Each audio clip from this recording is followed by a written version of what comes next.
North and South Korea are seemingly complete contrasts to one another. These two nations could not be more different when it comes to their economies in the present day. Even though they practically started from the same point after the devastation caused by the Korean War, one country now stands as an economic and technological powerhouse, and the other is, well, North Korea.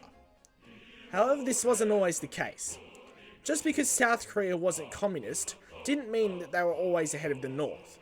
In fact, North Korea's economy and standard of living were significantly better than the South's during the 1950s and 60s. But how is this the case? How did the nation that currently presents themselves like this do better than their southern neighbour?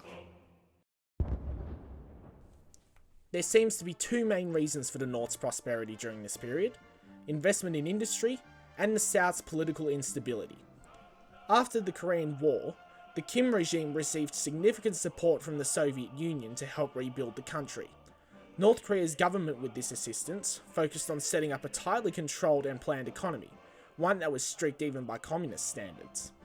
They then invested heavily in building up their industry in order to exploit and take advantage of the North's large abundance of natural resources, something that the South lacked. A lot of this industrial development was centered around the Hamhung-Hungham industrial complex, where a lot of Soviet aid came into the country through this port. North Korean exports came primarily through this port as well, with trains going to the Soviet Union, synthetics to China, and farm machinery and chemical fertilizers to Africa and Latin America. All of this was done in order to transition the North's agricultural society into an industrialized one.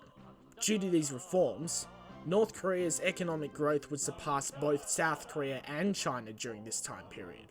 Now, as for the South, they also received large amounts of aid from their biggest backer, the United States. But not only was the South nearly entirely dependent on this aid, their government was also really unstable and corrupt. After all, their leadership couldn't make much use of their aid if they couldn't control their own government. Meanwhile, North Korea's government was heavily controlled.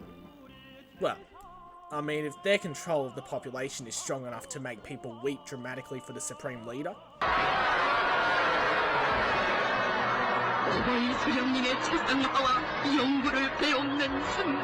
I'm sure they would have no problems controlling the setup and growth of their entire economy. In other words, the North was so stable that no one would even dare rise up against the government, while the South was so unstable that they ended up going through 6 republics, many of which collapsed in short succession. It was arguably one of these government collapses that would allow the South to begin their economic rise, when in 1961, a group of army officers led by Park Chung-hee overthrew the Democratic Second Republic and established the Third Republic.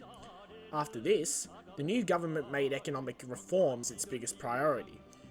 They supported the establishment of chaebol, which are massive, family-owned businesses and corporations that were supported by Park's government.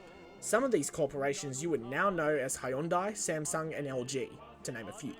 This helped to set the foundations of South Korea's modern export-based economy, which saw it become significantly richer than the North in the long term.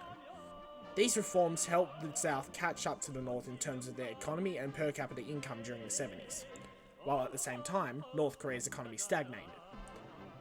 Park Chung-hee was legitimately popular in the years after he came to power, but once this started to waver, he abolished the Third Republic and established the Fourth Republic, which was very similar to the North in many ways.